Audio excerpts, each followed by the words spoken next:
सर्वांना सलाम. आपल्या नियोजित भक्तीला आपण सुरुवात करूया.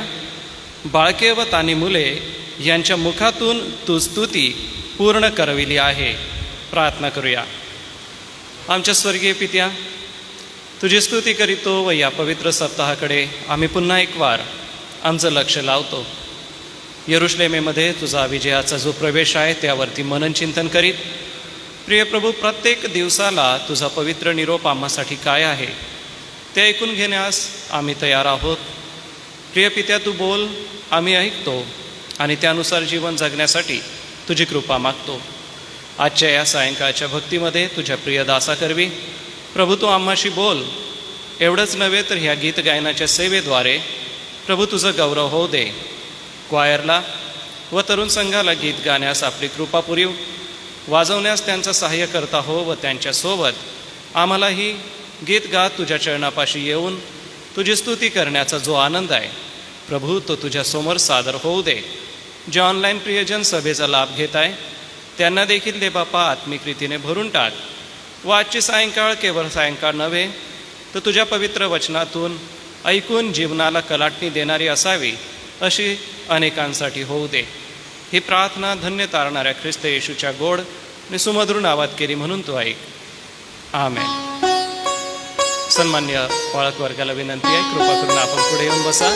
यावेळेला क्वायर आणि तरुण संघ पुढे येईल आणि गीत गायनाची सेवा करेल. ही गीतं होत असताना आपण प्रभूला आळवूया व प्रभूचरणी जाऊया.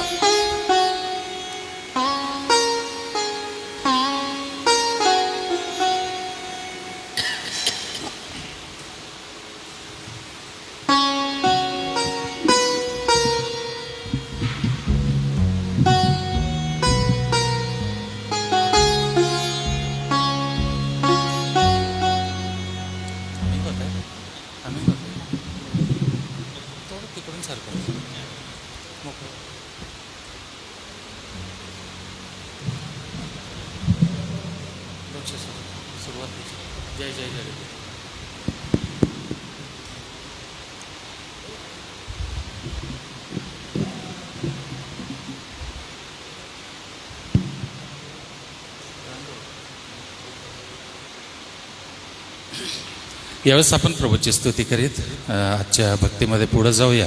विजय संगीत गीत नंबर 216 आपण गाणार आहोत. जय जय जगदीशाला जगाला तुझी मात्र आशा.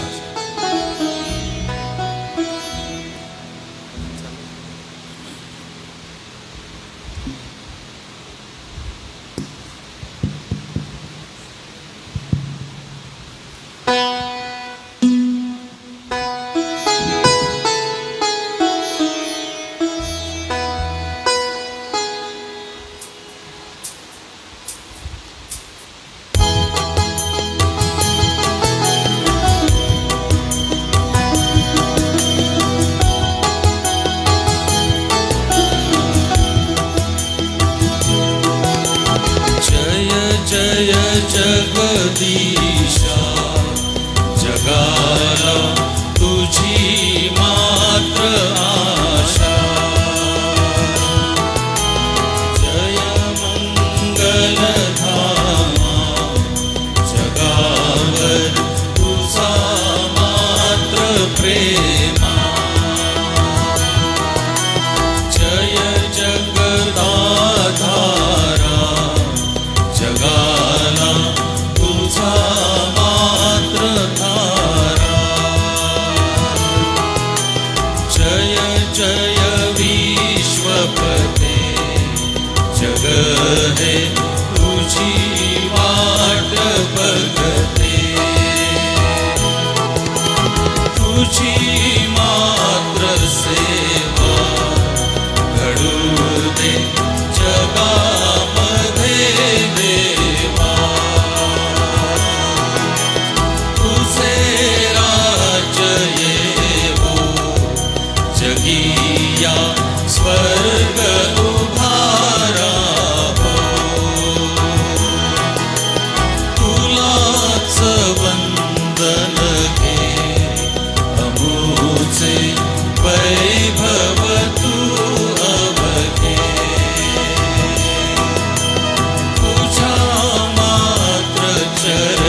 प्रभूची स्तुती करूया. आणखी एक मिले आदर और महिमा तुझे, ज्ञान और धन्यवाद प्रभु, मिले स्तुति और शक्ति प्रशंसा सदा सर्वदा.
तेरी ही महिमा होवे सदा मेरे जीवन में.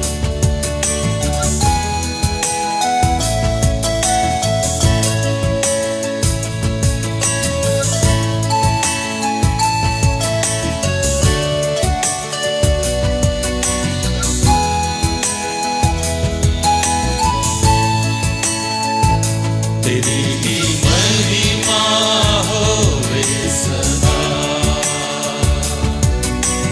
मेरे जीवन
ज्ञान और धन्यवाद प्रभु, मिले स्तुति और शक्ति प्रशंसा सदा सर्वदा। सर्वशक्तिमान प्रभु परमेश्वर जो है और था और रहेगा। सर्वशक्तिमान प्रभु परमेश्वर जो है और था और रहेगा। सर्वशक्तिमान प्रभु परमेश्वर जो है और था और रहेगा।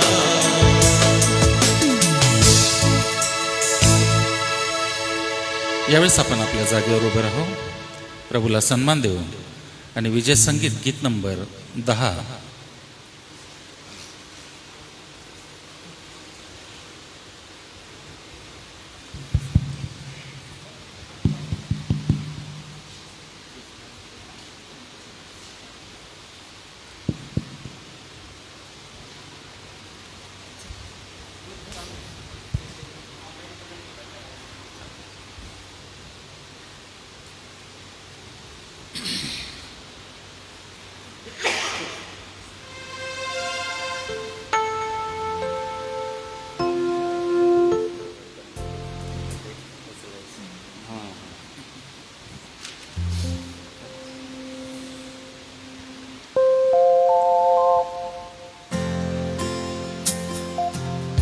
विजय संगीत गीत नंबर 10 वंदा वंदा तारक प्रभू येशूला।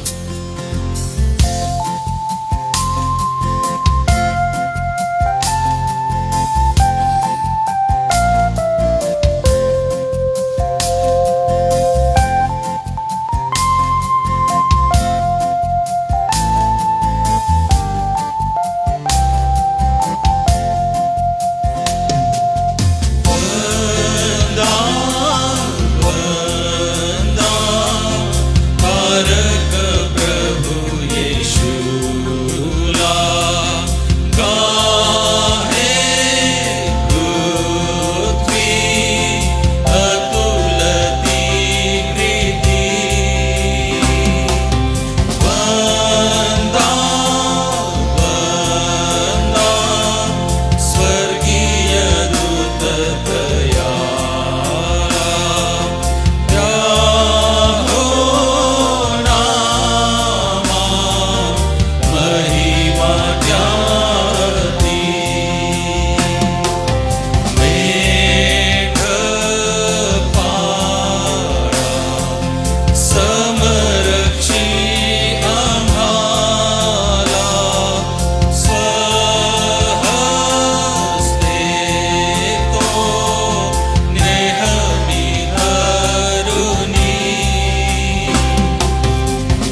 मी सन्मान्य पाळक वर्गाला विनंती करतो आणि आजचे सन्माननीय guest speaker pastor David Moses आपणालाही विनंती करेन, कृपया आपण पुढे यावं, प्रार्थना करूया. हे दयाळू परमेश्वर पित्या, आम्ही तुला धन्यवाद देतो, तुझं वंदन करतो, तुला आळवितो, कारण की प्रभू त्या प्रसंगांकडे आम्ही बघत आहोत आणि आमच्या मनाची, आमच्या अंतकरणाची, आमच्या जीवनाची तयारी प्रभू पुन्हा एक वार करीत असताना आज पुन्हा एक वार तुझ्या प्रिय दासा करवी तू आमच्या अंतकरणाचा ठाव घे. आज आमचे प्रिय बंधू पास्टर डेव्हिड मोजेस पाळक साहेब पवित्र वचनातून सेवा करीत असताना तू त्यांच्या करवी आम्हाशी बोल. तुझा पवित्र निरोप दे बापा, तू आम्हास कळीव आणि पवित्र आत्म्याकरवी जे तू त्यांना सुचवलं आहे ते बोलण्यासाठी लागणारी कृपा आपल्या स्वर्गीय भांडारातून तू त्यांना पुरव. आजच्या या सभेद्वारे प्रभू तुझा गौरव हो.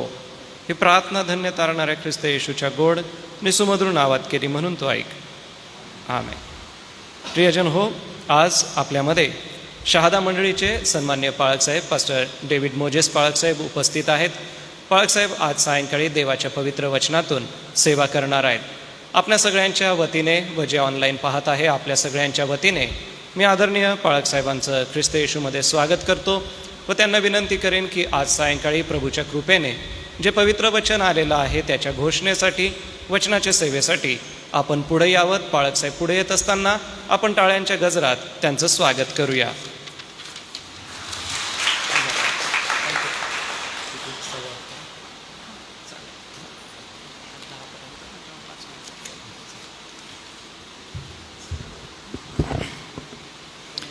प्रभू येशू ख्रिस्ताच्या नावात सर्वांना सलाम.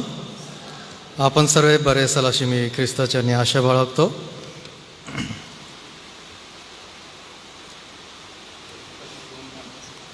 यावेळेस आपण देवाचं वचन वाचूया. मार्ककृत शुभवर्तमान त्याचा 11वा अध्याय. मार्काचं शुभवर्तमान त्याचा 11वा अध्याय 12 ते 14 आणि 20 ते 26 अशी वचनं आपण वाचणार आहोत. मार्क 11, 12 ते 14 व त्यानंतर 20 ते 26 मी आपल्यासाठी वाचतो. दुसऱ्या दिवशी ते बेथानीहून निघाल्यानंतर त्याला भूक लागली. तेव्हा पाल्याने डवरलेले एक अंजिराचे झाड त्याला दुरून दिसले आणि कदाचित त्याच्यावर काही मिळेल ह्या अपेक्षेने तो त्याकडे गेला. परंतु तेथे गेल्यावर पाल्या वाचून त्याला काही आढळले नाही, कारण अजून अंजिरांचा हंगाम आला नव्हता. तेव्हा तो त्याला म्हणाला, कोणीही यापुढे तुझे फळ कधीही न खावं. त्याचे शिष्य हे ऐकत होते. 20 पासून पुढं. मग सकाळी वाटेने जाताना त्यांना ते अंजिराचे झाड मुळापासून वाळून गेलेले दिसले. तेव्हा पेत्राला आठवण होऊन तो त्याला म्हणाला, गुरुजी, आपण ज्या अंजिराच्या झाडाला शाप दिला ते वाळून गेले आहे. पहा. येशूने त्यांना उत्तर दिले, देवावर विश्वास ठेवा. मी तुम्हाला खचित सांगतो की जो कोणी या डोंगराला तू उपटून समुद्रात टाकला जा असे म्हणेल आणि आपल्या अंतःकरणात शंका न बाळगता आपण म्हणतो तसे घडेलच असा विश्वास धरील, त्याच्या शब्दाप्रमाणे घडून येईल. म्हणून मी तुम्हाला सांगतो, तुम्ही प्रार्थना करून जे काही मागाल ते आपल्याला मिळालेच आहे असा विश्वास धरा, म्हणजे ते तुम्हाला मिळेल. आणखी तुम्ही जेव्हा जेव्हा प्रार्थना करायस उभे राहता तेव्हा तेव्हा तुमच्या मनात कोणाविरुद्ध काही असेल तर त्याची क्षमा करा, अशासाठी की तुमच्या स्वर्गातील पित्यानेही तुम्हाला तुमच्या अपराधांची क्षमा करावी. परंतु तुम्ही जर क्षमा करणार नाही तर तुमचा स्वर्गातील पिताही तुमच्या अपराधांची क्षमा करणार नाही. परमेश्वर देव त्याच्या वाचलेल्या वचनावरती आशीर्वाद पाठव. प्रियांनो, दुःख सहन सप्ताह किंवा पॅशन वीक या दरम्यान आपण आलेले असताना आज जावळाच्या रविवारनंतरचा जो पहिला दिवस आहे, या दिवसाकडे आलेले असताना जो शास्त्रभाग आपण वाचलेला आहे, हा शास्त्रभाग यापूर्वी आपण अनेकदा ऐकलेलं आहे, याच्यातनं मनन केलेलं आहे, तर बहुतेक गोष्टी आपल्यासाठी उजळणीसारख्या ठरू शकतात. परंतु पुन्हा एकदा देवाच्या वचनाच्याद्वारे आपल्याला आज काय ऐकण्यास मिळेल, काय समजण्यास मिळेल, याकडे आपण लक्ष देण्याचा प्रयत्न करूया. त्यापूर्वी काही गोष्टी मी आपल्यासमोर आणण्याचा प्रयत्न करतो. इतिहासकार आहेत किंवा जे स्कॉलर्स आहेत त्यांचं म्हणणं असं आहे की प्रभू येशू ख्रिस्ताचा जन्म BC म्हणजे ख्रिस्तपूर्व 7 ते 4च्या दरम्यान झाला. आणि जर समजा आपण मत्त्याचं अध्ययन केलं, त्याच्याकडे जर आपण लक्ष देण्याचा प्रयत्न केला तर आपल्याला असं कदाचित समजू शकेल की बहुतेक 4मध्ये त्याचा जन्म झालेला असेल, BC 4मध्ये. जेव्हा BC 4मध्ये जन्म झालेला असेल तर ही घटना कोणत्या वयामध्ये झाली असेल मग, किंवा कोणत्या इसवी सनमध्ये झाली असेल मग ही घटना? 30. 4मध्ये जर प्रभू येशू ख्रिस्त जन्मेला आहे, मग 3, 2, 1, मग तिथून मग 1, 2, 3 असं चालू होतं. तर इसवी सन 30मध्ये कदाचित ही घटना घडलेली असेल. जर आपण 4चा जन्म घेतला तर इसवी सन 30मध्ये ही घटना घडलेली असू शकेल. आणि जवळपास आपण ह्या दिवसांमध्ये मार्च ते एप्रिलमध्ये हा सण पाळत असतो, किंवा हा जो ओलांडणाचा सण आहे तो येत असेल असं आपण अंदाज लावू शकतो. प्रभू येशू ख्रिस्ता सांगते त्याचे शिष्य पण होते, त्यावेळेस ही घटना घडलेली आहे. आणि हा जो शास्त्रभाग आपण वाचला, या शास्त्रभागाकडे जर आपण लक्ष दिलं तर हा शास्त्रभाग किंवा हे शुभवर्तमान कोणी लिहिलेलं आहे? मार्काने लिहिलेलं आहे. तर स्कॉलर्सचं असं म्हणणं आहे की जो जॉन मार्क म्हणून ओळखला जात होता त्याच्याद्वारे हे शुभवर्तमान लिहिण्यात आलेलं आहे. आता जॉन मार्क किंवा जो मार्क आहे याला ही प्रेरणा कुठून मिळाली की त्याने हे शुभवर्तमान लिहावं? तर स्कॉलर्सचं असं म्हणणं आहे की जो पेत्र आहे, प्रभू येशू ख्रिस्ताच्या स्वर्गारोहणानंतर मंडळीची स्थापना झाली, त्याच्यानंतर मंडळांना जेव्हा तो शिकवत होता तर शिकवता सरासरी 35 ते 40 वर्षानंतर मार्क ह्या सर्व घटना त्या ठिकाणी लिहिण्याचा प्रयत्न करतो. प्रभू येशू ख्रिस्ताचा जन्म 4मध्ये झाला, त्याच्यानंतर इसवी सन 30मध्ये कदाचित ही घटना घडलेली असू शकते. आणि इसवी सन 30 नंतर 35 ते 40 वर्षानंतर म्हणजे 60 ते 70च्या दरम्यान पेत्राच्या दृष्टिकोनातनं हे शुभवर्तमान लिहिण्याचा प्रयत्न झालेला असा किंवा तसं स्कॉलर्सचं म्हणणं आहे. पेत्राला ज्या घटना आहेत त्या नेहमी ताज्यातवानं होत असतील. जेव्हा आपण तो अंजिराच्या झाडाला पाहत असेल तर त्याला ती घटना लगेच आठवत असेल की आपण एके दिवशी सकाळी प्रभू येशू ख्रिस्ता सांगती चाललेलो होतो, जात असताना प्रभू येशू ख्रिस्ताला भूक लागली. मग तो पुढे वर्णन करता करता कदाचित सांगत असेल, अरे थांब जॉन किंवा मार्क. त्याच्यानंतर आम्ही मधला जो पॅसेज आपण जो वाचलेला नाही, आम्ही मंदिरामध्ये पण गेलो होतो. म्हणजे जे 30मध्ये घडलं, 30 ते 35 40 वर्षानंतर पेत्राच्या मनामध्ये जे पवित्र आत्म्याने त्या टायमाला टाकलं ते मार्कच्याद्वारे लिहिण्यात आलेलं आहे. तर ते जवळजवळ 35 ते 40 वर्षानंतर लिहिण्यात आलं. जे ख्रिस्ताच्या मनामध्ये होतं, जे ख्रिस्ताने त्या टायमाला केलं ते तसंच्या तसं घेऊन जाण्याचा प्रयत्न पेत्राने केला. मंडळांना त्या दरम्यान त्याने शिकविण्याचा प्रयत्न केला. आणि आज आपण तीच घटना तेच लोक जवळजवळ 1950 वर्षानंतर बघण्याचा प्रयत्न करीत आहोत. तीच घटना तेच लोक परंतु 1950 वर्षानंतर बघण्याचा प्रयत्न करीत आहोत. तर कदाचित असं होऊ शकतं की जे ख्रिस्ताच्या मनात ॲक्च्युली त्या टायमाला होतं ते आपल्याकडून मिस होऊ शकतं. जे पेत्र आपल्याला सांगू इच्छित आहे मार्कच्याद्वारे ते कदाचित आपल्याकडून मिस होऊ शकतं. म्हणून देवाचं वचन आता पुन्हा एकदा आपल्याकडे आलेलं आहे. तर माझी अशी आपल्याला विनंती राहील की आपण आपलं लक्ष केंद्रित करा. आज देव आपल्याला काय सांगण्याचा प्रयत्न करीत आहे. मी पण स्वतः ते लक्ष देण्याचा प्रयत्न करीतच आहे.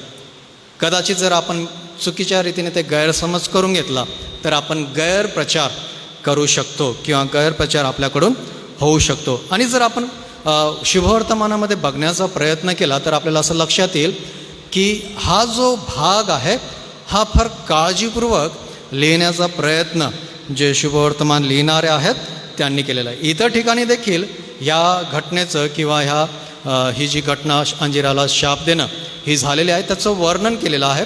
जर दोघीकडे जर आपण बघण्याचा प्रयत्न केला तर एके ठिकाणी जो शुभवर्तमान लिहिणारा आहे तो म्हणतो की विश्वास, आणि दुसरीकडे जर आपण मार्ककडे बघण्याचा प्रयत्न केला तर आपल्याला असं लक्षात येईल की फळ, नाही का, विश्वास आणि फळ ह्या दोन्ही गोष्टी ज्या महत्त्वाच्या आहेत त्या आपल्यासमोर आणण्याचा प्रयत्न करीत आहे. आणि जर विशेषतः जर आपण मार्काचं शुभवर्तमान बघण्याचा प्रयत्न केला तर आपल्याला त्या ठिकाणी काही अजून पैलू उघडताना दिसत आहे.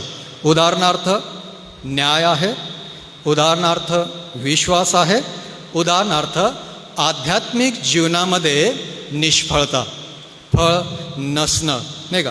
आणि जेव्हा प्रभू येशू ख्रिस्त ह्या गोष्टी आपल्यासमोर आणण्याचा प्रयत्न करतो तर आपल्या मनामध्ये, आपल्या जीवनामध्ये टेन्शन उभं राहिल्याशिवाय राहत नाही. आपण स्वतः आपल्या विचारांना विचारल्याशिवाय राहू शकत नाही. का बरं?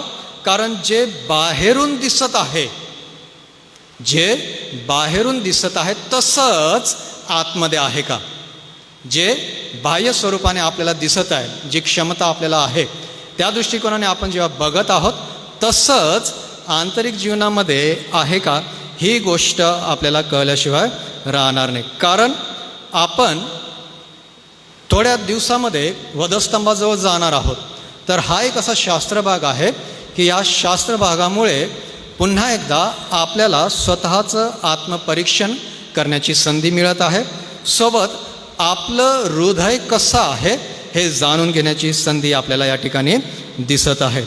आणि जर आपण ह्या वचनांकडे काळजीपूर्वक वाचण्याचा प्रयत्न केला तर 12 वचनामध्ये असं म्हटलेलं आहे, दुसऱ्या दिवशी ते म्हणजे प्रभू येशू ख्रिस्त व त्याचे शिष्य बेथानिहून निघाल्यानंतर त्याला म्हणजे प्रभू येशू ख्रिस्ताला भूक लागली. आता भूक लागणे हा जो आपला शारीरिक भाग आहे तो त्या ठिकाणी आपल्याला दिसत आहे, परंतु सोबत त्याच्या मागे कोणता अर्थ लपलेला आहे किंवा प्रभू येशू ख्रिस्त कोणती गोष्ट आपल्यासमोर आणण्याचा प्रयत्न करत आहे हे आपल्याला समजून घेणं फार महत्त्वाचं आहे. जर आता आपण हा शब्द घेतला की त्याला भूक लागली, तर आता ज्याने हजारो लोकांना खाऊ घातलं त्याला भूक लागली.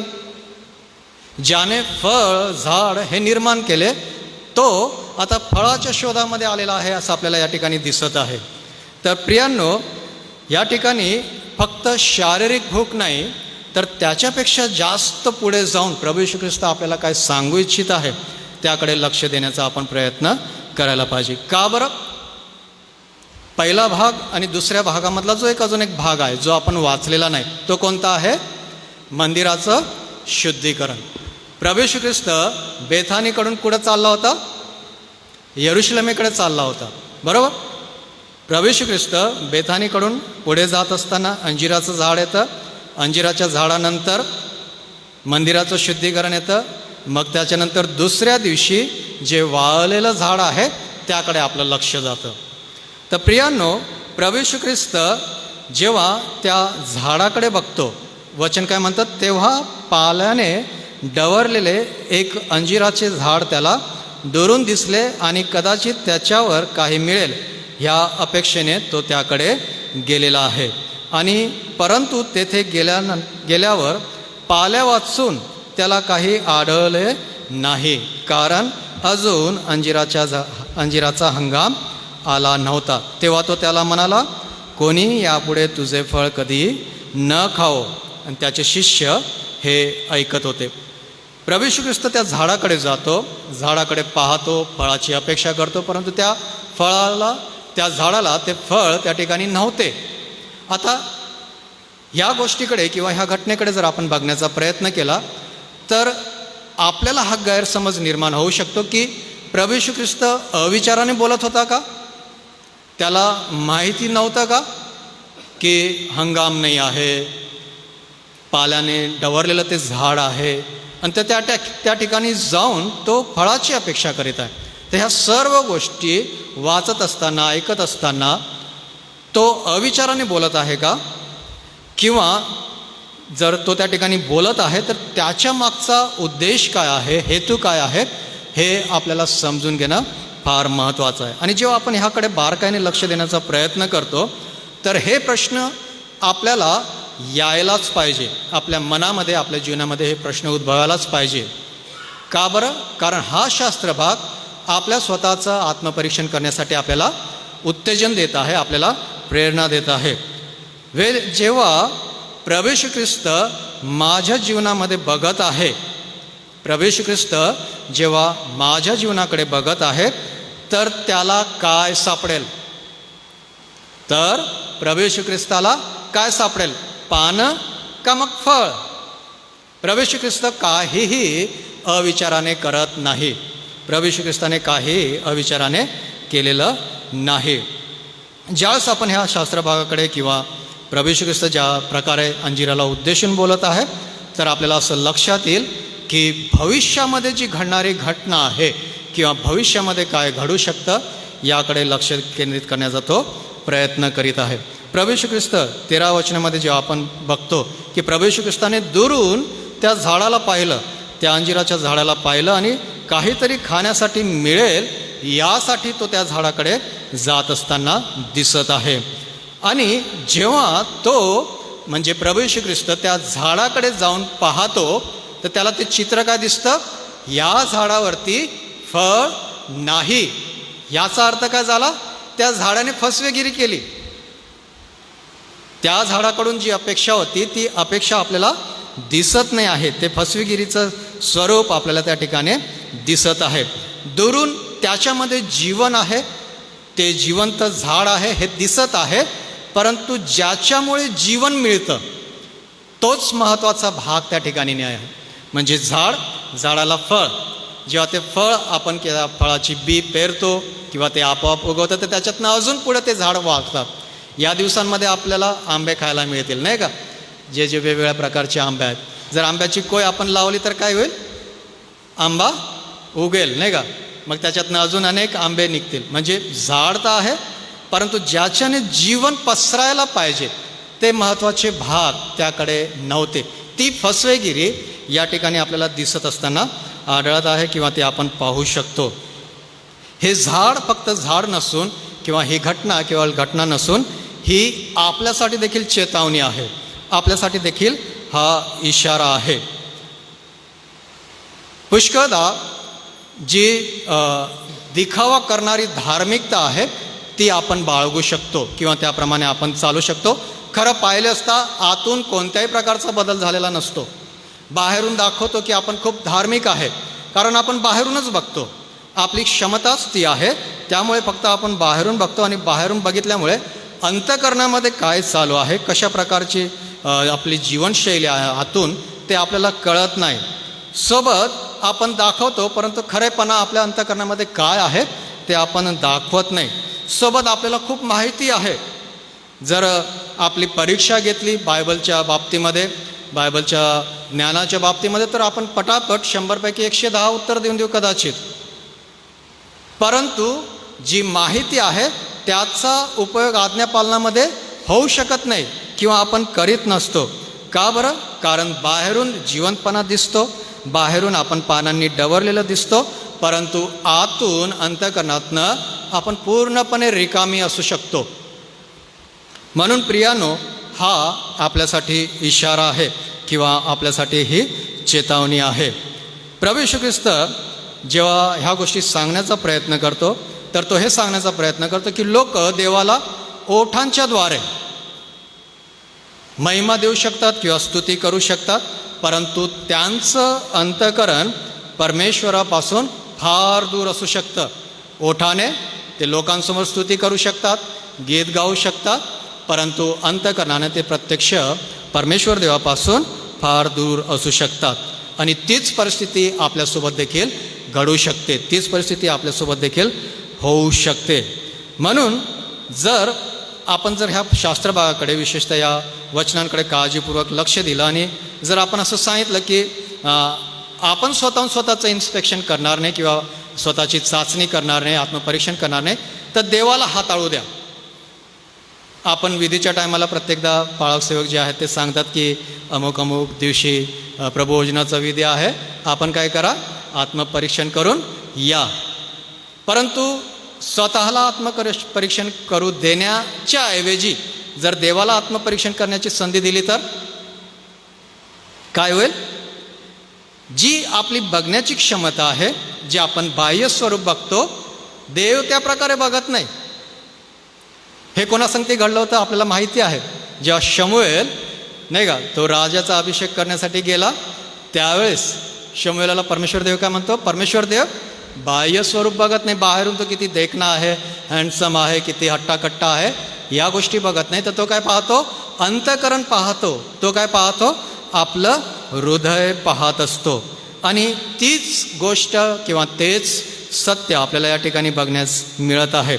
झाड बाहेरून जिवंत आपल्याला दिसत आहे, ते आपल्याला सजीव वाटत आहे, दुरून ते तसं वाटत आहे. परंतु जेव्हा प्रत्यक्ष आपण त्याच्या जवळ जाऊन बघत आहोत, तर आपल्याला ज्याच्याद्वारे जीवन मिळतं तीच गोष्ट त्या ठिकाणी आपल्याला कमी असलेली दिसत आहे, किंवा त्या ठिकाणी ते आपल्याला आढळून येत आहे. प्रभू येशू ख्रिस्त म्हणतो की यापुढे तुझे फळ कधी न खाओ.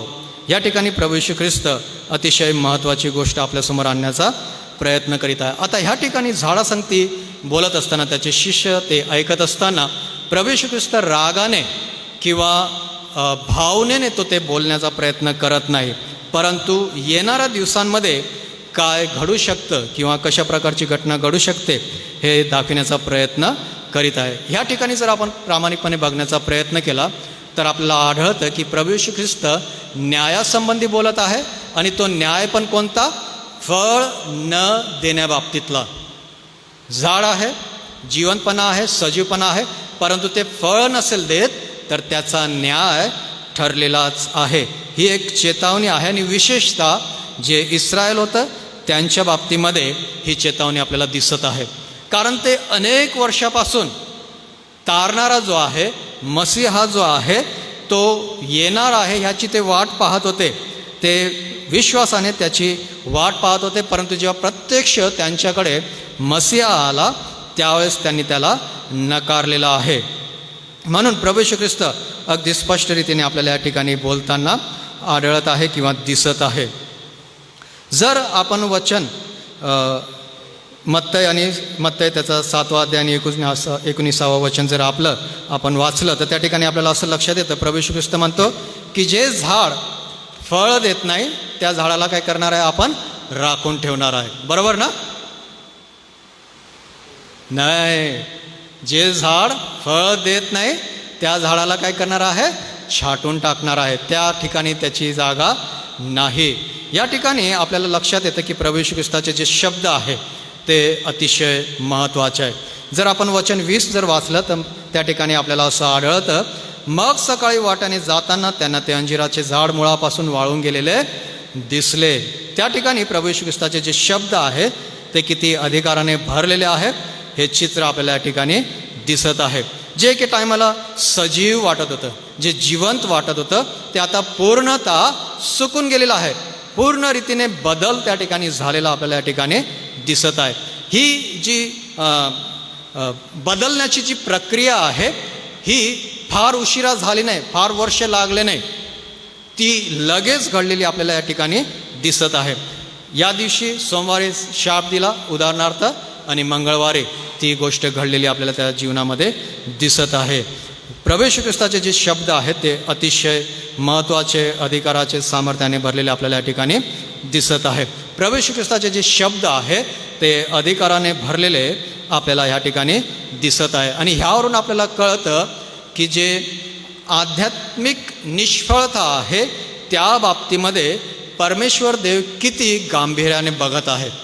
जर आपल्या जीवनामध्ये, आपल्या आध्यात्मिक जीवनामध्ये जर आपण निष्फळ आहोत, ज्याला आपण वांसपणा म्हणतो आध्यात्मिक जीवनातला, जर तो आहे तर त्या गोष्टीला परमेश्वर देव किती गांभीर्याने बघत आहे हे आपल्याला चित्र या ठिकाणी दिसत आहे किंवा ते आपण पाहू शकतो. पेत्र पुढं बोलताना आपल्याला काय लक्षात येतं 21व्या वचनामध्ये, तेव्हा पेत्राला आठवण होऊन तो त्याला म्हणाला, म्हणजे प्रभू येशू ख्रिस्ताला म्हणाला, गुरुजी, आपण ज्या अंजिराच्या झाडाला शाप दिला ते वाळून गेले आहे. जे अंजिराचं झाड जे आपण काल पाहिलं त्याला तुम्ही शाप दिला, आज पहा ते जे झाड आहे ते काय झालेलं आहे, वाळून गेलेलं आहे. तो प्रभू येशू ख्रिस्ताचं लक्ष त्या झाडाकडे केंद्रित करण्याचा प्रयत्न करीत आहे की प्रभू येशू ख्रिस्त बघा, गुरुजी ते बघा, ते झाड ते तुम्ही जे काल शाप दिला ते आता काय झालेलं आहे, वाळून गेलेलं आहे. परंतु प्रभू येशू ख्रिस्त त्या झाडाकडे नाही तर तिथून त्यांचं लक्ष एका महत्त्वाच्या शिकवणीकडे घेऊन जाण्याचा तो प्रयत्न करीत आहे. जे घडलेलं आहे त्याच्यापेक्षा अजून खोलवरचा जो अर्थ आहे त्याकडे तो घेऊन जाण्याचा प्रयत्न करीत आहे. आणि जर आपण त्याकडे लक्ष दिलं तर आपल्याला असं आढळेल की तो म्हणजे प्रभू येशू ख्रिस्त विश्वासासंबंधी बोलण्याचा प्रयत्न त्या ठिकाणी करत आहे. प्रभू येशू ख्रिस्त वचन 22 काय म्हणतो, येशूने त्यांना उत्तर दिले, देवावर विश्वास ठेवा, देवावर विश्वास ठेवा.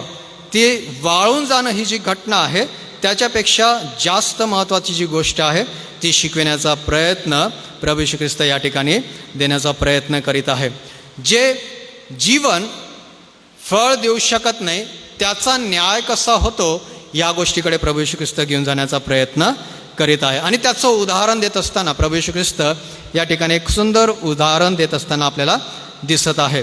विशेषतः वचन 23 मी तुम्हाला सांगतो, कशा बाबतीत, विश्वास ठेवा. मी तुम्हाला खचित सांगतो की जो कोणी ह्या डोंगराला तू उपटून समुद्रात टाकला जा असे म्हणेल आणि आपल्या अंतःकरणात शंका न बाळगता आपण म्हणतो तसे घडेलच असा विश्वास धरेल, त्याच्या शब्दाप्रमाणे घडेल किंवा घडून येईल. खरोखर प्रभू येशू ख्रिस्त तो जो डोंगर आहे, पहाड आहे, त्याला उपटून समुद्रामध्ये टाकला जा या गोष्टीकडे तो लक्ष केंद्रित करण्याचा प्रयत्न करीत नाही. तर विश्वासामध्ये वाढण्यासाठी ज्या ज्या अडचणांचा सामना आपल्याला करावा लागतो त्या सामन्यासंबंधात प्रभू येशू ख्रिस्त या ठिकाणी बोलण्याचा प्रयत्न करीत आहे. प्रभू येशू ख्रिस्त किंवा जी संकल्पना ह्या ठिकाणी आपल्याला दिसत आहे तर त्याकडे जर आपण बारकाने लक्ष देण्याचा प्रयत्न केला तर ज्या बाहेरील दृश्य गोष्टी आहेत त्या आपल्याला कंट्रोल करायचं आहे असं सांगत नाही आहे.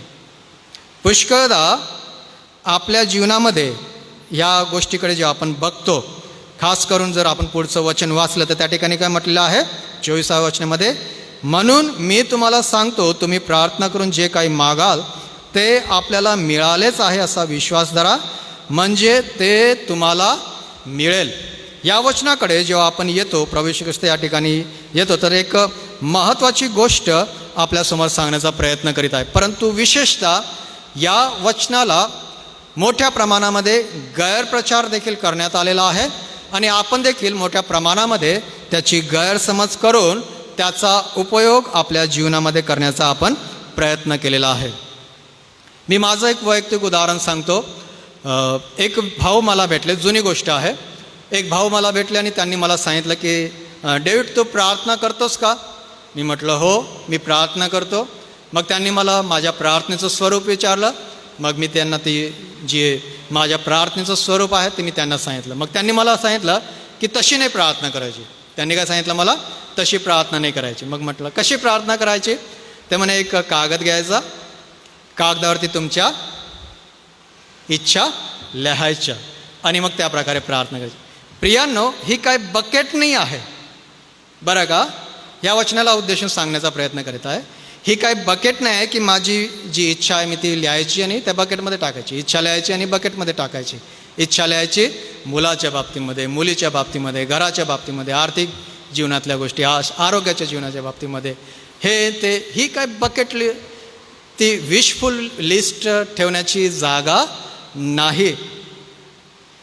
हे त्याच्यापेक्षा जास्त शिकविण्याचा प्रयत्न आपल्याला करत आहे. कारण जर आपण ह्या प्रकारे प्रार्थना केली तर आपण देवाला कमांड करतो, आपण देवाला डिमांड करतो की तू असं कर, माझ्या मुलाच्या बाबतीत हे असं कर, माझ्या मुलीच्या बाबतीत हे असं कर, माझ्या भविष्याच्या बाबतीमध्ये असं कर, माझ्या शारीरिक आरोग्याच्या बाबतीमध्ये असं कर, माझ्या आर्थिक जीवनाच्या बाबतीमध्ये असं कर. देवाला आपण कमांड करतो की तू असं कर, तू असं कर, तू असं कर. प्रियांनो, विश्वास हा तसा नाही आहे. हे त्याच्यापेक्षा अजून खोलवर जाणारी ही जी गोष्ट आहे ती आहे. विश्वास हा असा आहे की जी देवाची इच्छा आहे त्या इच्छेसंगती सुसंगत होणं. त्याचा पुढचा भाग जो आहे तो मी आपल्यासमोर आणण्याचा प्रयत्न करतो. परमेश्वर देवाची जी इच्छा आहे, विश्वास हा त्या इच्छेसोबत सुसंगत होण्यास आपल्याला मदत करीत असतो. जर आपण अजून पुढे जाऊन पाहण्याचा प्रयत्न केला तर परमेश्वर देवाच्या सामर्थ्यावरती विश्वास ठेवणं. विश्वास ही गोष्ट काय आहे? परमेश्वर देवाच्या सामर्थ्यावरती विश्वास ठेवणं, जी देवाची इच्छा आहे तिला अधीन होणं. विशफुल जी लिस्ट आहे त्याच्यामध्ये आपण आपल्या इच्छा टाकतो, देवाला सांगतो की तू असं कर, तू असं कर. खरं तर तसं नाही आहे. देवाची जी इच्छा आहे त्या इच्छेला तुम्ही आणि मी काय होतो? समर्पित होतो, शरण जातो किंवा त्याच्याशी प्रामाणिक राहतो. सोबत आपण यादी बनवतो, देवाला सांगतो की तू असं कर, कारण देवाला माहीत नाही, देवाला कळत नाही ना. मुलाच्या बाबतीत कळत नाही, मुलीच्या बाबतीत कळत नाही, आपल्या कामाच्या बाबतीत कळत नाही, आपल्या शारीरिक आरोग्याच्या बाबतीत कळत नाही, आर्थिक जीवनाच्या बाबतीत कळत नाही. देवाला नाही कळत. त्याचे जे ज्ञान आहे, ज्याने संपूर्ण सृष्टी बनवलेली आहे, त्याच्या ज्ञानाला आपण काय करतो? कमी लेखतो. मी सांगतो तसं तू कर, माझी जी विनंती आहे त्याप्रमाणे तू कर. देवाच्या ज्ञानावरती आपण भरोसा ठेवत नाही, कारण देवाला आपल्याला काय पाहिजे आहे, आपल्याला काय हवं आहे आणि जे उत्तम आहे तेच ते देव देईल आपल्याला. त्या गोष्टी तो देव आपल्याला देईल, त्याच्यावरती आपल्याला भरोसा नाही, म्हणून आपण ती लिस्ट बनवण्याचा प्रयत्न करतो, त्याप्रमाणे जीवन जगण्याचा प्रयत्न करतो. पुष्कळदा गैरसमज निर्माण करून आपण ती यादी बनवतो, ही गोष्ट वेगळी आहे. परंतु पुष्कळ लोक आहे या वचनाचा गैरप्रचार करतात, गैरउपयोग करतात. ते फोर्सफुली कंट्रोल करण्याचा प्रयत्न करतात, नाही का. ते शब्द मी ऑनलाईन असल्यामुळे बोलत नाही, परंतु ते शब्द तुम्हाला माहिती आहे, तुम्ही ऐकलेले आहेत की त्यांचा उपयोग करून समोरच्याला ते कंट्रोल करण्याचा प्रयत्न करतात, फोर्सफुली, जबरदस्तीने. प्रियांनो, ह्या गोष्टी तशा नाही आहेत.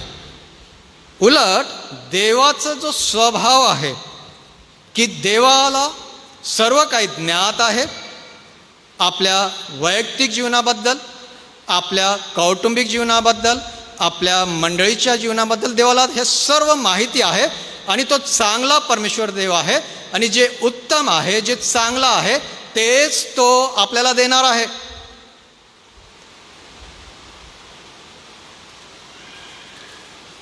मग याच्यावरून आपल्याला कळू शकतं ना की आपण देवाला शिकवतो. कोणीतरी असं म्हटलेलं आहे की आपण पुष्कळदा सूर्याला टॉर्च दाखवतो, नाही का. जो सूर्य आहे त्याला आपण काय टॉर्च दाखवतो, तू असं चाल, तू असं चाल, नाही का. पुष्कळदा तसं घडत असतं. त्याच्या पुढे प्रभू येशू ख्रिस्त जाताना अजून महत्त्वाची गोष्ट आपल्याला या ठिकाणी आढळते, ती म्हणजे की वचन 25 आणखी तुम्ही जेव्हा जेव्हा प्रार्थना कराव्यास उभे राहतात तेव्हा तेव्हा तुमच्या मनात कोणाविरुद्ध काही असेल तर त्याची क्षमा करा, अशासाठी की तुमच्या स्वर्गातील पित्याने तुम्हाला तुमच्या अपराधांची क्षमा करावी. हा फार तणावाने भरलेला जो शास्त्र भागाचा जो भाग आहे तो आपल्याला या ठिकाणी दिसत आहे. परंतु प्रभू येशू ख्रिस्ताच्या दृष्टिकोनातनं जर आपण हे बघण्याचा प्रयत्न केला तर प्रभू येशू ख्रिस्त प्रार्थना, क्षमा आणि आध्यात्मिक अधिकार या सर्व गोष्टी एकत्र आणताना आपल्याला या ठिकाणी दिसत आहे. आता ह्या ठिकाणी जी गोष्ट किंवा जी महत्त्वाचा मुद्दा प्रभू येशू ख्रिस्त उघड करण्याचा प्रयत्न करीत आहे, तर जे अंतःकरण, जे हृदय किंवा जे व्यक्तिमत्व क्षमा करू शकत नाही, जे हृदय, जे अंतःकरण, जे व्यक्तिमत्व क्षमा करू शकत नाही, ते हृदय, अंतःकरण किंवा व्यक्तिमत्व प्रार्थनेच्या सामर्थ्याचा अनुभव घेऊ शकत नाही. त्याचं कारण सांगतो. जे हृदय, जे अंतःकरण, जे व्यक्तिमत्व, स्त्री असो का पुरुष असो, तरुण असो का वृद्ध असो, ते क्षमा करू शकत नाही, बरं का. जे अंतःकरण, जे हृदय, जे व्यक्तिमत्व क्षमा करू शकत नाही, त्याच्यामुळे त्यांच्या जीवनातल्या प्रत्येक पैलूवरती असर पडतो.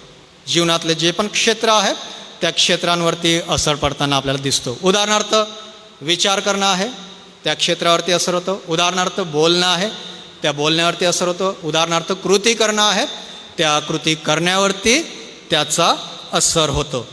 जी पारदर्शकता आध्यात्मिक जीवनामध्ये असायला पाहिजे आहे त्याच्यामध्ये अडखळ न येतात.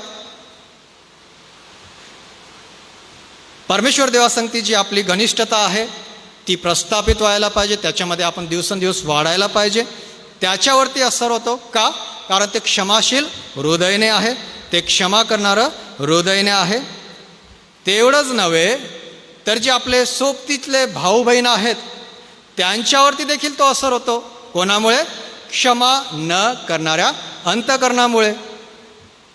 ते विचार भावाच्या बाबतीमध्ये, बहिणीच्या बाबतीमध्ये क्षमा करणारे नसतात, त्या ठिकाणी त्याचा असर होतो. बोलण्याच्या बाबतीमध्ये असतात, त्या ठिकाणी असर होतो. कृती करण्याच्या बाबतीमध्ये असतात, त्या ठिकाणी त्याचा असर होत असतो. आपले जे नातेसंबंध आहे क्षमा न करणाऱ्या हृदयामुळे त्यांच्यावरती असर होत असताना आपल्याला या ठिकाणी दिसत आहे. म्हणून वचन 26 काय म्हटलेलं आहे? परंतु तुम्ही जर क्षमा करणार नाही तर तुमचा स्वर्गातील पिताही तुमच्या अपराधांची क्षमा करणार नाही. हे अधिकाराने भरलेले शब्द प्रभू येशू ख्रिस्ताकडून येत असताना दिसत आहे. म्हणून प्रियांनो, हा शास्त्रभाग आपल्याला स्वतःचं आत्मपरीक्षण करण्यासाठी पण उत्तेजन देत आहे. बाहेरून मी कसा दिसतो? पानांनी डवरलेला जिवंत सजीवपणा, पण ते अंतःकरण फळ देणारं नसलं तर, ते अंतःकरण विश्वास ठेवणारं नसलं तर, ते अंतःकरण क्षमा करणारं नसलं तर, फार महत्त्वाचे शब्द या ठिकाणी आपल्याला आढळतात. म्हणून प्रियांनो, आपलं आत्मपरीक्षण करणं हे अतिशय महत्त्वाचं आहे. आता एक महत्त्वाची गोष्ट आपल्यासमोर आणण्याचा प्रयत्न करतो. कृपया गैरसमज करून घेऊ नका. क्षमा केल्याने ह्या गोष्टी घडू शकतात. क्षमा केल्याने चांगले विचार, चांगलं बोलणं, चांगली कृती. याचा अर्थ असा झाला नाही की क्षमा करणाऱ्या व्यक्तीचं किंवा क्षमा करण्याद्वारे तारण होत असतं. तर कृपया हा गैरसमज करून घेऊ नका. तर उलट ह्याच्याने काय होतं की देवाकडून मिळालेली जी क्षमा आहे त्या क्षमेप्रमाणे मी जगतो. अंजिराचं झाड आहे, बाहेरून डवरलेलं सजीव हिरवगार दिसत आहे, परंतु ज्याच्याने जीवन मिळेल तेच महत्त्वाचे गुणधर्म त्याच्याकडे नव्हते, म्हणजे फळ. क्षमा झालेलं जे अंतःकरण आहे, ज्याची क्षमा देवाने केलेला आहे, तसंच अंतःकरण दिसलं पाहिजे. त्या प्रकारचा व्यवहार आपला असला पाहिजे. ज्यांनी देवाच्या कृपेचा अनुभव घेतलेला आहे त्यांना विनंती आहे की ही देवाची कृपा पुढं पसरली गेली पाहिजे. जर एक फळ जमिनीवरती पडतं किंवा ते पेरलं गेलं, रोवलं गेलं ती बी, तर त्याच्यातनं अनेक फळ, तेच फळ मिळतं. आता आंब्याचं झाडाचं जर उदाहरण घेतलं, ते जर लावलं, एक बी लावली तर त्याला अनेक आंबे येत असतात. जो गुणधर्म आहे तो जसाचा तसा पुढं गेला पाहिजे. ते काम आपलं आहे, ते काम आपल्याला दिलेलं आहे. आणि क्षमा हा एक पुरावा आहे की देवाने तुमचं माझं अंतःकरण बदललेलं आहे. क्षमा हा एक असा गुणधर्म आहे की ज्याच्यामुळे कळतं समोरच्या भावाला, समोरच्या बहिणीला की ह्या व्यक्तीला, ह्या व्यक्तींना परमेश्वर देवाने बदललेला आहे. परमेश्वर देवाने त्याच्या जीवनामध्ये कार्य केलेलं आहे. प्रियांनो, आता काही लोक स्वीकारतात, काही लोकांचा याच्यावरती वाद आहे. त्या गोष्टीकडे आपण जाणार नाही, परंतु आपण दुःख सहन आठवड्यामध्ये आलेले आहोत, पॅशन वीकमध्ये आलेले आहोत. तर हा शास्त्रभाग या ठिकाणी असाच आलेला दिसत नाही. काहीतरी आपण नाही का डोळे झाकून एक शास्त्रभाग उघडला आणि तो शास्त्रभाग आपल्यासमोर आलेला आपल्याला या ठिकाणी दिसत आहे. तशातली ही घटना नाही आहे किंवा ही गोष्ट नाही. का बरं? कारण ह्या गोष्टी आपल्याला कुठं घेऊन जाण्याचा प्रयत्न करत आहे? वधस्तंभाकडे घेऊन जाण्याचा प्रयत्न करीत आहे. ज्या ठिकाणी जे निष्फळता आहे त्या संगती व्यवहार होत असताना आपल्याला दिसत आहे. ज्या ठिकाणी विश्वास आहे त्याची शिकवण देत असताना आपल्याला दिसत आहे. जी क्षमा आहे त्याच्यावरती भर देण्याचा प्रयत्न आपल्याला या ठिकाणी दिसत आहे. या सर्व गोष्टी आपल्याला कुठं घेऊन जाण्याचा प्रयत्न करीत आहे? वधस्तंभाकडे घेऊन जाण्याचा प्रयत्न करीत आहे. कारण वधस्तंभावरती या सर्व गोष्टी घडत असताना आपल्याला दिसत आहे. जी निष्फळता आहे त्याचा न्याय झालेला त्या ठिकाणी दिसत आहे. जो विश्वास आहे तो परिपूर्ण होताना आपल्याला दिसत आहे. आणि क्षमा जाहीर झालेली आपल्याला त्या ठिकाणी दिसत असताना आढळत आहे. म्हणून प्रियांनो, परमेश्वर देवाने वधस्तंभावरती ह्या सर्व गोष्टी हाताळलेल्या आपल्याला या ठिकाणी दिसत आहे. क्षमा जाहीर झालेली आहे आणि आपली पुनर्स्थापना होण्याची संधी आपल्याला परमेश्वर देवाने दिलेली आहे. प्रभू येशू ख्रिस्त आज देखील आपल्याकडे जसं अंजिराच्या झाडाला इसवी सन 30 उदाहरणार्थ बघितलेलं होतं, 1950 वर्षानंतर पण तो तेच बघत आहे. एका पुरुषाकडे, एका स्त्रीकडे, एका तरुणाकडे, एका तरुणीकडे, एका वृद्धाकडे, एका वृद्ध स्त्रीकडे. जे अपेक्षा त्याने इसवी सन 30 उदाहरणार्थ केलेली आहे तीच अपेक्षा आज पण आहे. जोपर्यंत त्याचं येणं होणार नाही तोपर्यंत वैयक्तिक जीवनामध्ये, कौटुंबिक जीवनामध्ये, मंडळीच्या जीवनामध्ये त्याच्याकडून तीच अपेक्षा राहणार आहे की मला फळांची अपेक्षा आहे.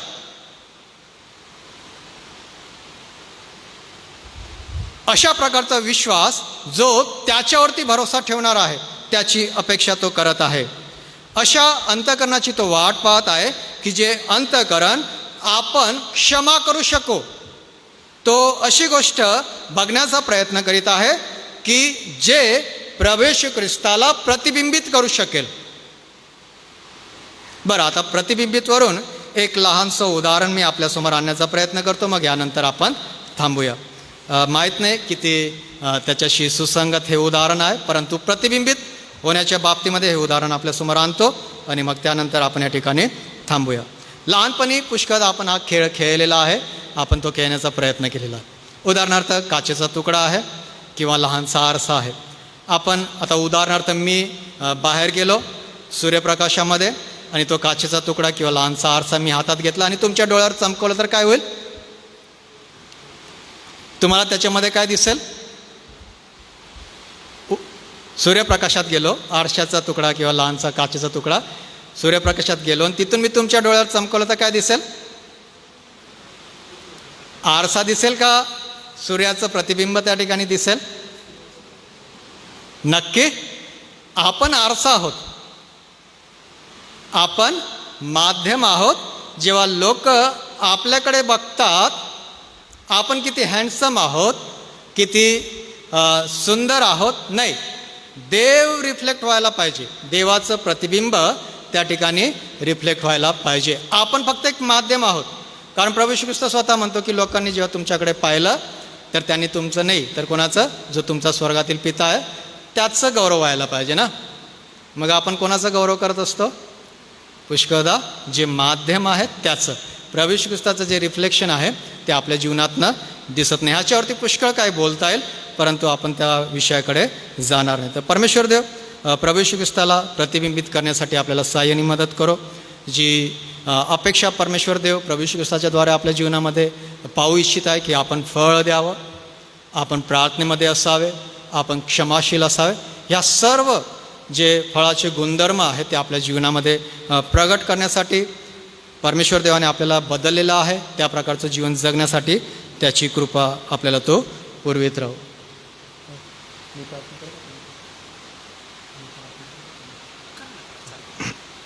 बरं, यावेळेस आपण प्रार्थना करू.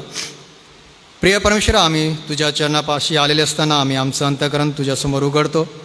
कारण आम्ही तुझं वचन ऐकलेलं आहे आणि तू आमचं आत्मपरीक्षण करण्यासाठी तयार आहेस. कारण परमेश्वर, आम्ही स्वतःहून स्वतःला पाहू शकत नाही, कारण आम्ही स्वतःच्या दृष्टिकोनातनं स्वच्छ आहोत, शुद्ध आहोत, आमच्याकडून कोणत्याही प्रकारच्या चुका होत नाही. म्हणून प्रिय परमेश्वर, आम्ही तुला विनंती करीतो की तू आमचं परीक्षण कर, आमची झडती घे, आम्हाला तू तपासून पहा. जर परमेश्वरा आम्ही आजही फक्त बाहेरून डवरलेल्या झाडासारखं आहोत, दुरून लोकांना आम्ही जिवंत आहोत, सजीव आहोत ह्याचा भास करून देणारे आहोत, तर तू आमची क्षमा कर. खरं फळ निष्पन्न करण्यासाठी लागणारी तुझी कृपा तू आम्हाला दे. आम्हाला तुझ्यावरती विश्वास ठेवण्यासाठी जे लागणारं सामर्थ्य आहे ते तू दे. आणि आम्हाला एकमेकांना क्षमा करण्यास तू साहाय्याने मदत कर. आणि विशेषतः आम्ही प्रभू येशू ख्रिस्ताला प्रतिबिंबित करू शकू अशा प्रकारचं जीवन जगण्यासाठी तुझी कृपा तू आम्हाला पुरव. जर आम्ही आतापर्यंत जो बाह्य देखावा दाखवला असेल तर त्याची तू आम्हाला क्षमा कर. जे भाऊ बहीण खरोखर तुझी कृपा पाहून तुझी कृपा इतरांपर्यंत पसरविण्याचा प्रयत्न करीत आहे, तू त्यांचं जीवन बदललेलं आहे, याप्रमाणे ते जीवन जगत आहे, अशा प्रत्येक भावा बहिणीबद्दल आम्ही तुझे उपकार मानतो. त्यांना तू त्यामध्ये स्थिर आणि कायम कर. पुन्हा एकदा परमेश्वर मी तुझे उपकार मानतो. मी बोलत असताना माझ्या शब्दांवर माझ्या विचारांवर तुझं पवित्र नियंत्रण ठेवलंस. सोबत जे भाऊ बहीण तुझं वचन ऐकत होते, प्रसारमाध्यमाच्याद्वारे ऐकत होते किंवा ऐकणार आहेत, त्यांच्यावर तुझं नियंत्रण ठेवलंस, याबद्दल तुझे उपकार मानतो. आणि तुझ्या दयेने तुझ्या कृपेने आम्हाला तुझ्या चरणापाशी येण्याची संधी मिळाली, याबद्दल तुझे उपकार मानतो. पुढील वेळ तुझ्या पवित्र हातामध्ये सोपून देत असतात. प्रार्थना प्रभू येशू ख्रिस्ताच्या नावाने मागतो म्हणून तू ऐक. आमेन. मी परमेश्वराचे आभार मानतो, परमेश्वराचे उपकार मानतो की त्याच्या दयेने त्याच्या कृपेने मला आपल्या मंडळीमध्ये येण्याची संधी मिळाली. मी सन्माननीय अध्यक्षसाहेब, पंच मंडळ आणि आपल्या सर्वांचे मी मनापासून आभार मानतो. थँक्यू.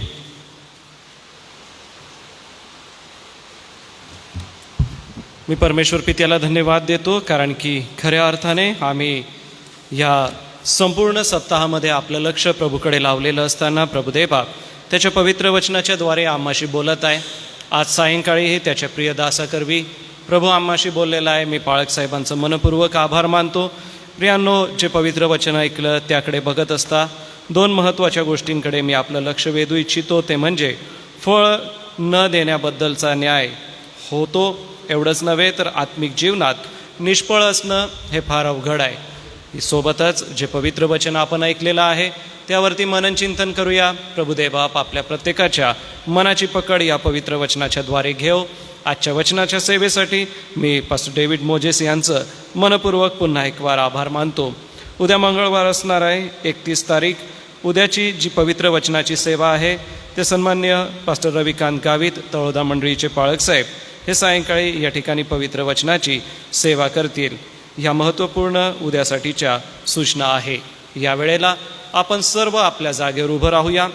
प्रभूने शिकवलेली प्रार्थना म्हणूया.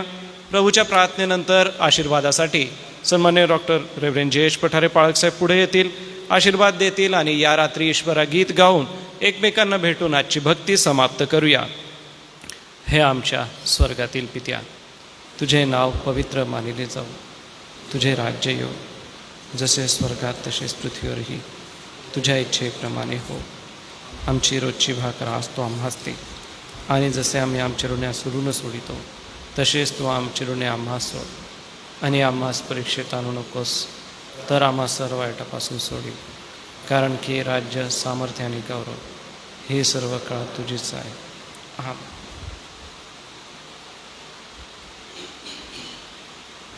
आणि आता आपला तारणारा प्रभू येशू ख्रिस्ताची कृपा, देवबापाची प्रीती आणि पवित्र आत्म्याची गोड संगती या पॅशन वीकमध्ये जमलेल्या सर्व मंडळीबरोबर, देवाची मंडळी आणि इस्रायल राष्ट्र याबरोबर आता आणि सदा सर्व काळ असो.